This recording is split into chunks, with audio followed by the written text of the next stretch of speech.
Abra sua Bíblia, mais uma vez, em Apocalipse, capítulo de número 3, versículos de número 1 a 6. Gostaria de ler hoje na versão Nova Almeida atualizada. Glória a Deus. Você que vai ouvir a gravação no YouTube, eu estou dizendo aqui, glória a Deus, louvando ao Senhor, porque as nossas meninas da mídia conseguiram ali, com a graça de Deus, encontrar a versão Nova Almeida atualizada, que será a versão que a nossa igreja vai se habituar a ler daqui para frente. Então, você que não tem a Bíblia nessa versão, você pode acompanhar aqui na tela comigo, tá certo? E nós vamos ler os versículos de 1 a 6. Acompanhe o texto da palavra de Deus. Vamos ler juntos. Ao anjo da igreja em Sardes, escreva: estas coisas diz aquele que tem os 7 Espíritos de Deus e as 7 estrelas. Conheço as obras que você realiza, que você tem fama de estar vivo, mas está morto. Fique vigiando e fortaleça o restante que estava para morrer, porque verifiquei que as obras que você realiza não são íntegras na presença do meu Deus. Lembre-se, pois, do que você recebeu e ouviu. Guarde-o e arrependa-se. Se você não vigiar, virei como ladrão, e você de modo nenhum saberá em que hora virei contra você. Mas você tem aí em Sardes umas poucas pessoas que não contaminaram as suas vestes. Elas andarão comigo, vestidas de branco, pois são dignas. O vencedor será assim vestido de branco, e de nenhum modo, ou de modo nenhum, apagarei o seu nome do livro da vida. Pelo contrário, confessarei o seu nome diante de meu Pai e diante dos seus anjos. Quem tem ouvidos, ouça o que o Espírito diz às igrejas. Amém, queridos? Amém. Palavra de Deus para nós nessa noite. Irmãos, nós já estamos aí indo para a 4ª mensagem nessa carta. E passando o que nós já abordamos, que foi a introdução, falando um pouquinho do contexto, da história ali, da cidade de Sardes e também da própria igreja. Passando um pouquinho o primeiro versículo que nós já explicamos, até com certa profundidade. Nós estamos no versículo 2, abordando um pouquinho mais, ou tratando daquilo que o Senhor falou para a igreja. Eu quero voltar então ao versículo 2, coloca ali por favor, porque o texto vai dizer, fique vigiando e fortaleça o restante que estava para morrer, porque verifiquei que as obras que você realiza não são íntegras na presença do meu Deus. Nós já falamos aqui, que o Senhor Jesus, o Senhor da igreja, ele se apresentou à igreja de Sardes como aquele que tem os 7 Espíritos de Deus e as 7 estrelas. Os 7 Espíritos de Deus é a plenitude do Espírito de Deus. Ele não apenas tem, como ele é um com o Pai e com o Espírito. Aquele que tem o Espírito Santo, ou os 7 Espíritos de Deus, é o autor da carta, o Senhor Jesus. Nosso Deus é trino. Nosso Deus é o Pai e o Filho e o Espírito Santo. Deus é esse mistério da única essência divina.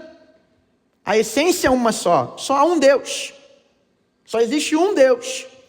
Mas as pessoas desse Deus, nas Escrituras, elas são reveladas de Gênesis a Apocalipse, como o Pai, o Filho e o Espírito. Então esse Espírito, o Filho tem, o Pai tem, eles vivem nessa unidade perfeita, e esse Espírito está sobre nós.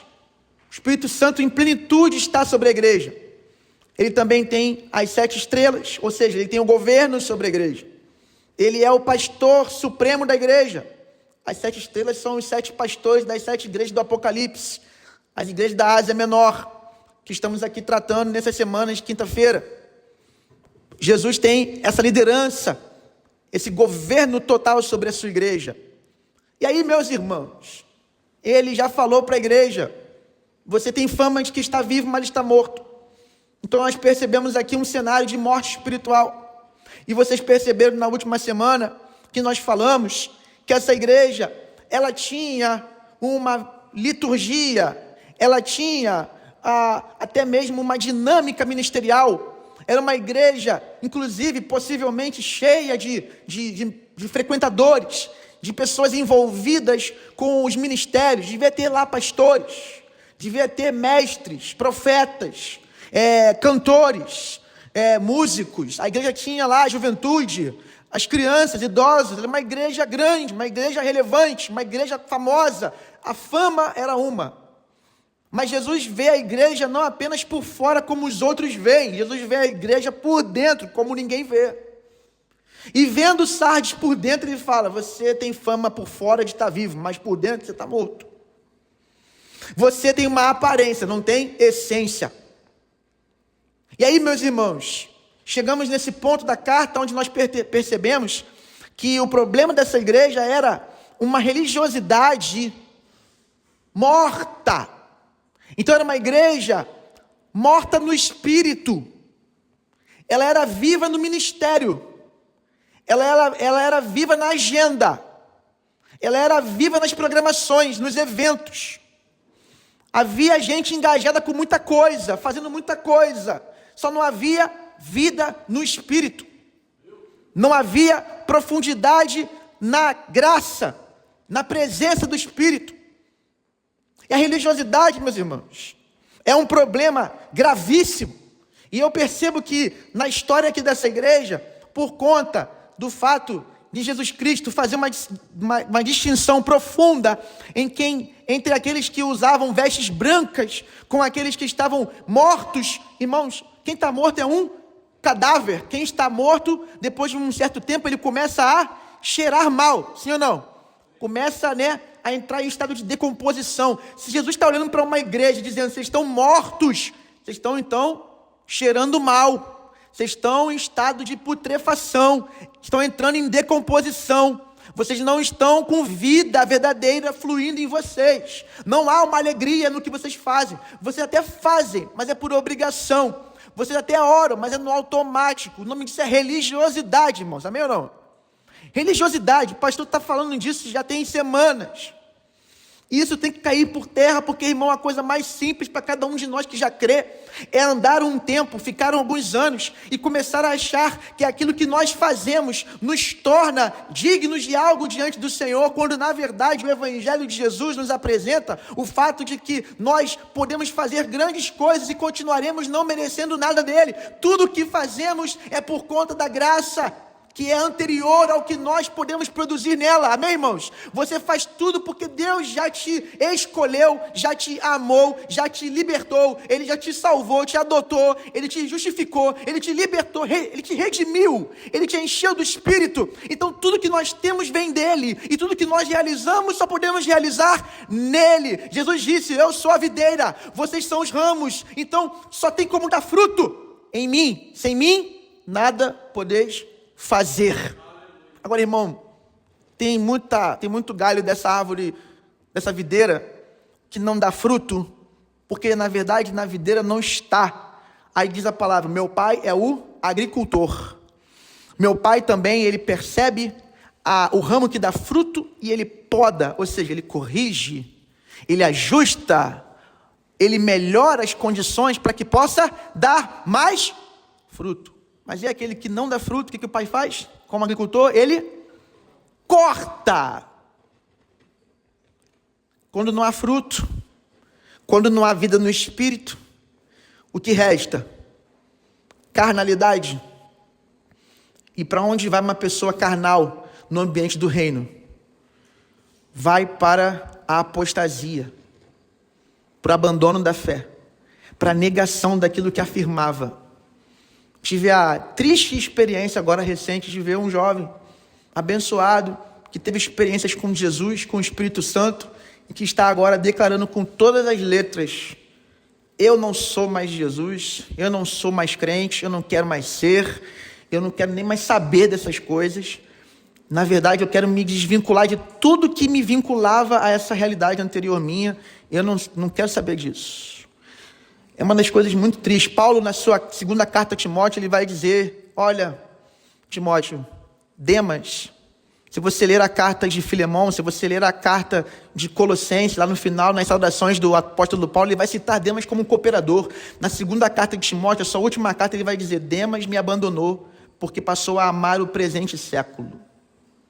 Mas ninguém vai passar a amar o presente século e abandonar o reino, abandonar a missão, abandonar a vocação. Ninguém vai fazer isso da noite para o dia. Você entende isso, irmão? As pessoas vão começar a fazer isso processualmente. Sabe como é que a vida do Espírito apaga na vida de alguém? Sabe como alguém apaga o Espírito Santo? Parando de ler as Escrituras, parando de orar, parando de congregar. Ah, não vou hoje não, que está frio. Ah, não vou semana que vem não, que eu tenho outra coisa para fazer. Eu vou buscar o meu entretenimento, eu vou passear. Não é problema você muitas vezes se ausentar por alguma demanda de trabalho, de família. Só que você tem que entender o que está acontecendo no teu coração. A pessoa às vezes passa uma semana inteira, irmãos. Uma semana inteira sem ouvir um louvor, sem cantar um louvor, sem ler a Escritura, sem fazer uma oração, sem gastar um tempo na presença de Deus. Essa pessoa não quer mais se envolver com o reino, não está mais engajada para servir na igreja, muito mal consegue congregar, consegue vir à igreja para um culto de domingo. O que vai acontecer com o passar do tempo? Apostasia. O pastor pode apostatar, irmão. É só eu começar a achar que o fato de eu ter chamado, ministério, unção na minha vida, me dá direito de, eu já realizei muito até aqui, então agora eu não preciso ler a Bíblia, eu não preciso orar, eu não preciso ter um discipulador, eu não preciso viver a vida da igreja. Irmão, aquele que pensa está de pé. Cuide para que não caia. Essa igreja, ela fez muito. A fama dela era de viva. Mas Jesus olhou para ela e falou, você está morta. É possível nossas boas obras, nossas experiências passadas se tornarem para nós um amuleto, uma muleta, uma coisa que a gente fica como uma bengala, sabe? Não, a gente já fez muita coisa, Não, irmão. O cristão precisa aprender dia a dia a viver em novidade de vida. Amém? Glória a Deus. Então, eu percebi, lendo esse texto, que Jesus estava fazendo um alerta para a sua igreja em Sardes, que se aplica também a nós, por que não? Ele verificou, olha só, vocês já não estão sendo íntegros, ou seja, vocês não estão vivendo uma vida na minha presença de todo o coração, não há inteireza. Íntegro é inteiro. Quem é uma pessoa íntegra? Uma pessoa inteira. Tem muita gente no mundo que é íntegro. O cara fala assim, eu não quero Jesus, eu quero o mundo, eu quero a farra, eu quero a zoeira, por isso que eu não vou para uma igreja. Ele está sendo íntegro, está sendo totalmente verdadeiro, de não querer isso. Agora, tem o crente que muitas vezes ele é íntegro, ou seja, ele busca o Senhor, ele vive essa obediência do Evangelho, ele quer crescer no Espírito, ele quer viver uma vida para Deus, uma vida para a glória de Deus, mas tem um crente que não é íntegro. Esse crente aqui, lá em Sardes, Jesus está falando, olha só, vocês não estão sendo inteiros. Vocês são parcialmente fiéis. Vocês até fazem, mas não fazem de coração. E aí, irmão, deixa eu avançar com você um pouquinho aqui, para a gente tentar terminar hoje. É possível, além da religiosidade, isso é uma coisa que eu nunca tinha pensado, mas uma pessoa muito religiosa, por conta dela estar vivendo uma vida com Deus, baseando-se nos seus próprios feitos, então essa pessoa, ela não vai acertar sempre. Eu falei esse domingo passado. Um religioso, ele não pode, na cabeça dele, ele tem que sempre acertar. Por quê? Porque a relação dele com Deus depende dessa autoconfiança que ele constrói pelos seus acertos. Então, se ele começa a errar muito, ele fica se sentindo assim, eu não mereço, vou desistir, porque eu não sirvo para isso.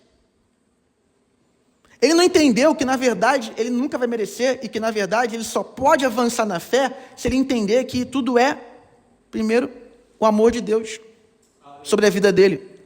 Você não ama a Deus para ele te amar de volta. Deus te amou primeiro e agora você responde ao amor dele com o seu amor. Você não obedece para ser salvo, você foi salvo.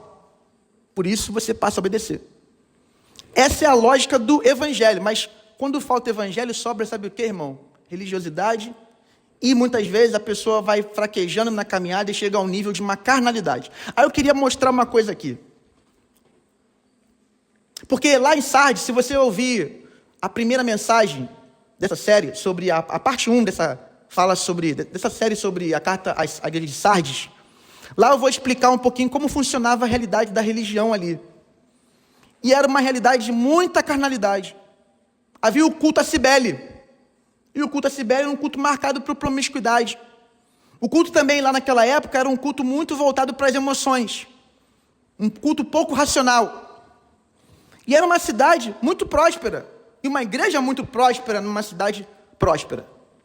Então essa igreja, ela também começou, segundo os olhares de Jesus, dizendo, olha só, vocês não são totalmente verdadeiros, vocês estão morrendo. Irmão, a Bíblia diz, em Romanos capítulo 8, versículo 6, que a inclinação da carne é morte.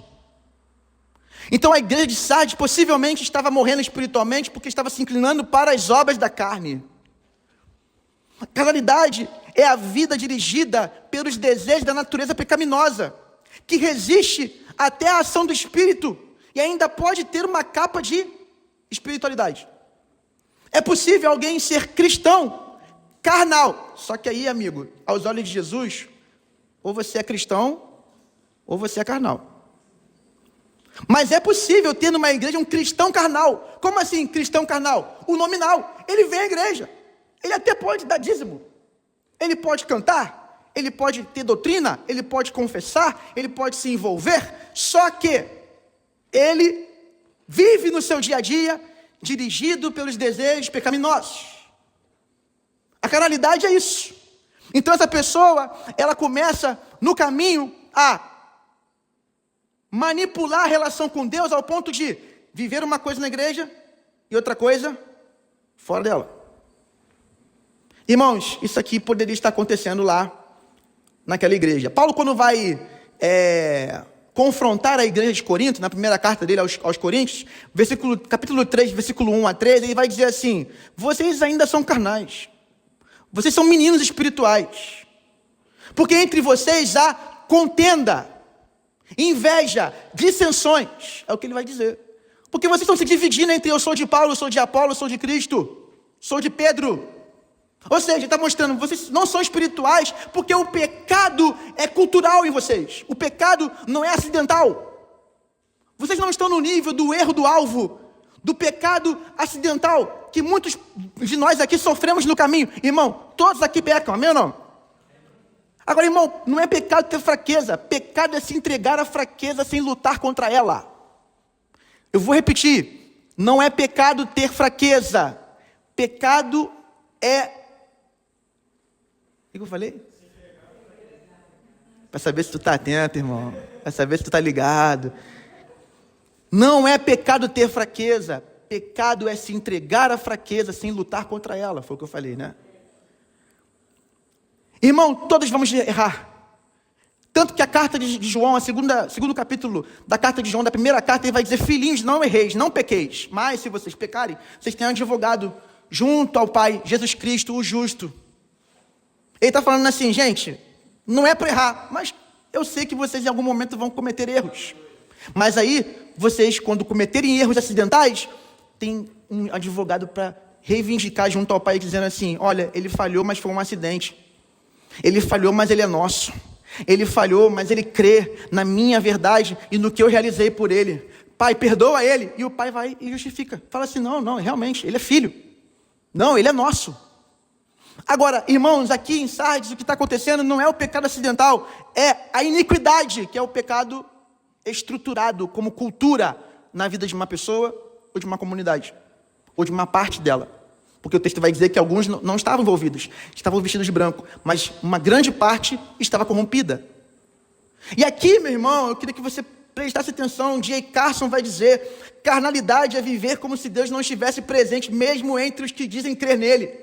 Viver, irmão, viver. Carnalidade é não aquilo que nós reproduzimos ou fazemos aqui na coletividade do culto da celebração santa, não, é na nossa individualidade do dia a dia. O grande ponto que nós temos que abordar aqui nessa noite é quem nós somos, não na coletividade, mas na individualidade. Quem nós somos, não no ajuntamento, mas quando nós estamos sozinhos, amém, irmão? E o que importa é quem você é lá.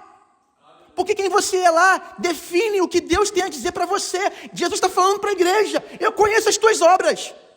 Eu sei quem você é, e eu sei que você não é esse que você demonstra no ajuntamento. No ajuntamento você canta, pula, prega, você chora, você celebra, você dizima, você serve, você abençoa. Mas na coletividade, na individualidade, você está se inclinando às obras da carne. Você alimenta no seu coração uma série de pecados e você não se arrepende. Entende isso, irmão? R.C. Sproul vai dizer: muitos cristãos modernos, cristãos com aspas, vivem tão dominados pela carne que se tornaram imunes à convicção do Espírito. Ou seja, é uma vivência tão distante de Deus que o Espírito Santo já nem convence mais, não porque não tem poder, mas porque essa pessoa, ela já de fato se entregou às paixões carnais, se inclinou totalmente para a carne. E Paulo vai dizer em Romanos 8, a inclinação da carne é morte. Porque muitos dormem espiritualmente, porque muitos estão mortos, porque muitos, por coisas pequenas, estão criando problemas enormes, porque muitos estão tão imaturos na fé, porque muitos estão focados tanto em si mesmos e não no reino de Deus, porque que muitos estão afastados da palavra e da oração, porque muitos estão assim, porque a liturgia de muitos é apenas religiosidade, e a prática de vida diária de muitos é apenas carnalidade. É gente que no meio do caminho não pode ser reconhecido como alguém que nasceu de novo. Muito grave, né, irmãos? Palavra bem grave para nós nessa noite. Agora, irmão, deixa eu avançar aqui. Eu queria que você pensasse numa coisa comigo.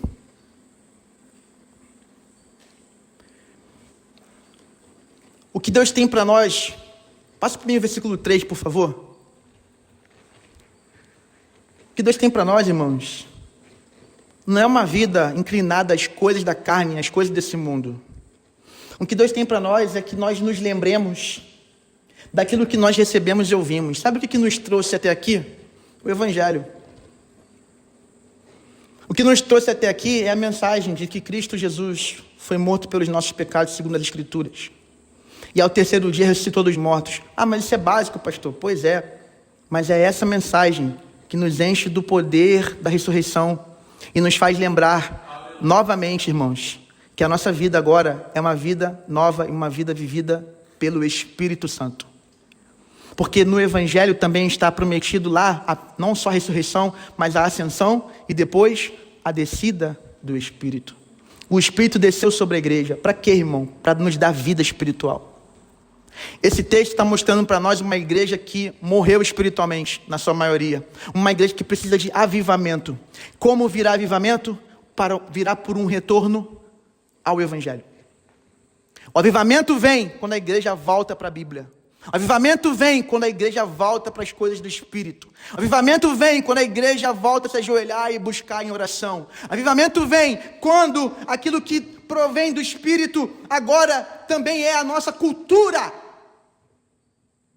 A Bíblia vai dizer, em Gálatas capítulo 5, versículo 25, se vivemos no Espírito, andemos também no Espírito. Ou seja, se há vida no Espírito em nós, então que nossas ações sejam elas dirigidas e controladas pelo Espírito Santo. A palavra vai dizer em Efésios capítulo 5, versículo 18, não vos embriagueis com vinho, em que há dissensão.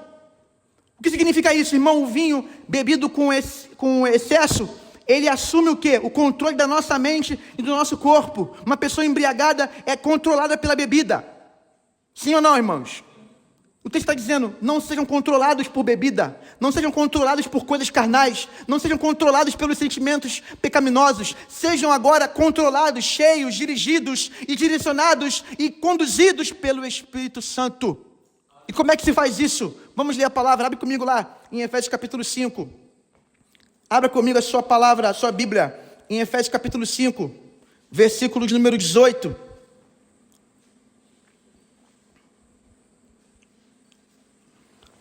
Efésios 5, 18.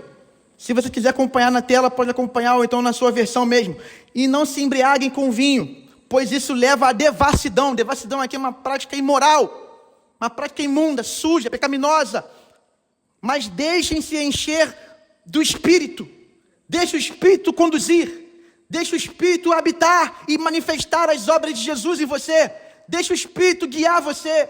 Deixa o Espírito falar por você. Deixa o Espírito tocar em você. Deixa o Espírito sentir por você. Deixa o Espírito pensar por você. Deixa o Espírito te levar até a padaria. Deixa o Espírito te levar à faculdade, ao trabalho. Deixa o Espírito te levar até o quarto para orar. Se você for guiado pelo Espírito, você vai crescer na semelhança com o Filho de Deus, porque a obra do Espírito é glorificar Jesus dentro da gente, o seu povo. O texto vai continuar dizendo no versículo 19, como é que eu me encho do Espírito? Como é que o Espírito passa a de fato me guiar? Como que ele me controla? Como que ele me dirige? Ele me enche do próprio Jesus, falando entre vocês com...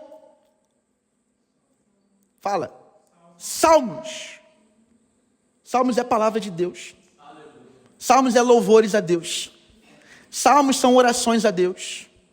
Hinos, canções nos enchem do Espírito. Canções fazem o Espírito Santo nos encher da presença dele. Cânticos espirituais. Cânticos que ainda nem foram produzidos, que o Espírito ainda está gerando na sua igreja. Canções que vêm do céu. Canções que vêm da glória de Deus para o coração de um ser humano. Cantando e louvando com o coração ao Senhor. Lembra aqui, ó, presta atenção numa coisa aqui. Lembra não? Fica atento. Falando entre... Vocês estão vivos, gente? Vocês não estão aqui não, estou sozinho aqui nessa igreja. Você que está me ouvindo a gravação, estou falando entre 30 vezes, ninguém responde. Falando entre, mais alto, falando entre, você se enche do Espírito vivendo em comunidade. Você se enche do Espírito vivendo em igreja, aleluia. Você se enche do Espírito com o seu irmão, olha para o seu irmão que está do seu lado aí. Olha para ele, olha para ela. Essa pessoa é a esperança de você ser mais cheia do Espírito Santo nesse tempo. Aleluia. Falando entre vocês. E louvando com o coração ao Senhor, ou seja, o salmo é para o Senhor, o hino é ao Senhor, o cântico espiritual é para exaltar o Senhor, nós cantamos e louvamos com o coração ao Senhor, nós damos graças sempre ao nosso Pai, que é o Senhor, em nome do Senhor Jesus. Ou seja, irmão, você quer ser cheio do Espírito? Faça então tudo aquilo que vai centralizar o Senhor na sua alma. E aí, meu irmão, não tem como você viver apenas com a fama e não ter a vida. Não, a vida vem.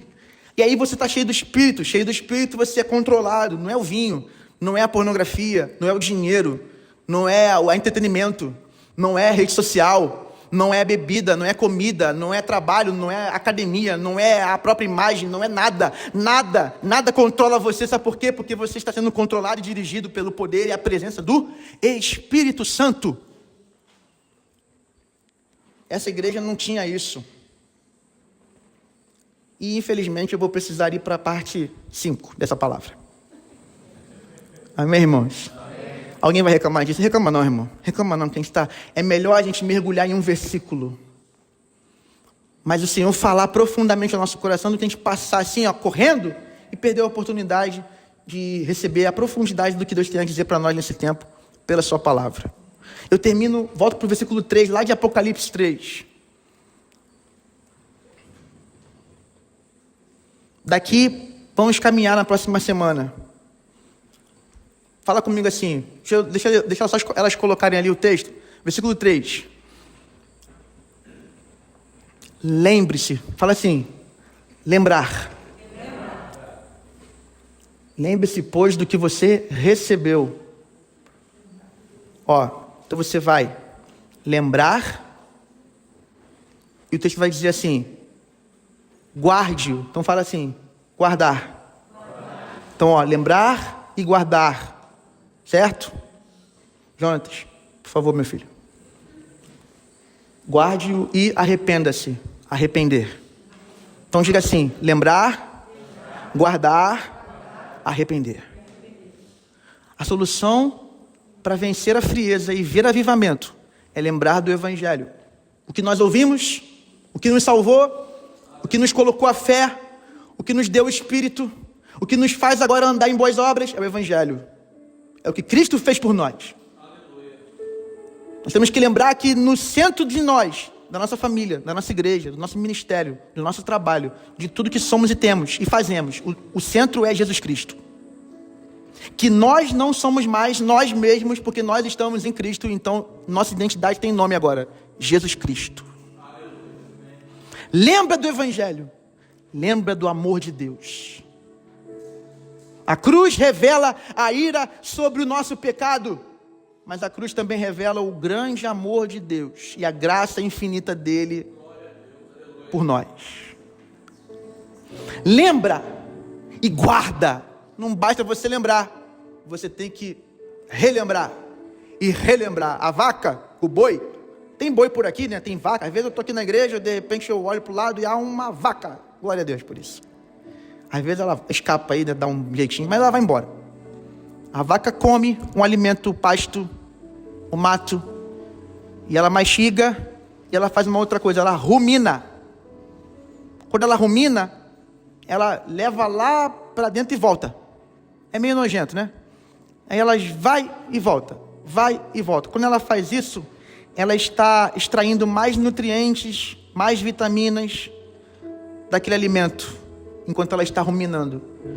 O Senhor fala para nós nessa noite, guarda esse evangelho, rumina o evangelho, ou seja, busque mais os tesouros, os nutrientes, a riqueza, a beleza. Olha para o evangelho, irmão. Olha para a palavra. Leia essa história. Você está se sentindo ainda sem vitalidade no espírito? Leia Mateus, leia Marcos, leia Lucas, leia João, leia Atos, leia as Escrituras. É expondo a sua alma às Escrituras que o fogo do Espírito é reacendido. Que isso, pastor? Somos batista tradicional. Ué, mas é o fogo. O fogo, lá atrás, quando eu preguei, se você pegar lá nas mensagens sobre Éfeso, eu falei que é o fogo que acende o candelabro. Naquela época não tinha lâmpada de LED, não tinha luz elétrica. O elemento da natureza que era utilizado para iluminar os lugares à noite chamava-se fogo. Só que o fogo também é o elemento que está na produção da energia elétrica que fornece essa luz que está aqui sobre nós e que nos dá essa energia aqui para ter esse som aqui e estarmos aqui agora. Ou seja, irmão, o fogo ele tem um simbolismo espiritual. É por isso que Jesus batiza também com fogo. É com espírito e com fogo. Um fogo que traz vida, luz. Nós somos a luz do mundo. Imagina lá eles dizendo que somos a luz do mundo e pensando numa lâmpada. Não existia lâmpada. Quando eles pensavam em luz do mundo, eles pensavam no mundo à noite e a tocha acesa. Nós somos essa tocha acesa. O candelabro no tabernáculo era aquelas hastes assim, 7 hastes, uma maior no meio. 3 de um lado, 3 do outro. 3 mais 3, 6. Na literatura, na espiritualidade e na língua hebraica, que tem uma conexão com números. O 6 é o número do homem. Esses 3 mais 3 que dá 6 no candelabro, 6 foguinhos acesos, é o homem. Só que o homem não pode ser iluminado, ele não pode iluminar o tabernáculo de Deus sem essa sétima haste, que é o próprio Deus que se tornou homem, Jesus Cristo. E é esse fogo ali que une esse homem ao próprio Deus. Isso é o Evangelho. Quem é Jesus? Jesus é o Deus que se fez homem para de novo unir os homens que estavam perdidos de Deus, uni-los de volta a Deus.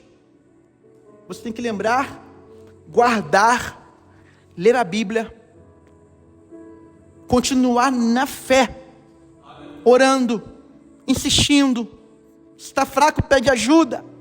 Se está desanimado, busca o Senhor, busca ajuda. Leia Tiago, quando vai dizer a palavra, você está fraco? Está doente? Ore. Está triste? Cante louvores. Ou seja, não pare no momento em que você estiver percebendo a vitalidade do Espírito se afastar da sua alma. E por último, arrependa-se. É assim, irmãos, é assim que nós passamos a viver de fato no Espírito. Eu termino essa palavra nessa noite citando mais 2 frases aqui importantes. G.A. Parker vai dizer: a vida espiritual genuína é marcada não por atividade exterior, mas por fruto interior. Não é só o que nós fazemos por fora, mas o que acontece dentro da gente quando a gente faz. Amém, igreja? E Martin Lloyd Jones ainda vai dizer: santidade não é tentar ser aceito por Deus, mas viver como quem já foi aceito por Ele. Santidade não é tentar ser aceito por Deus, mas viver como quem já foi aceito por Ele. Semana que vem a gente continua essa palavra em nome de Jesus. Amém? Glória a Deus.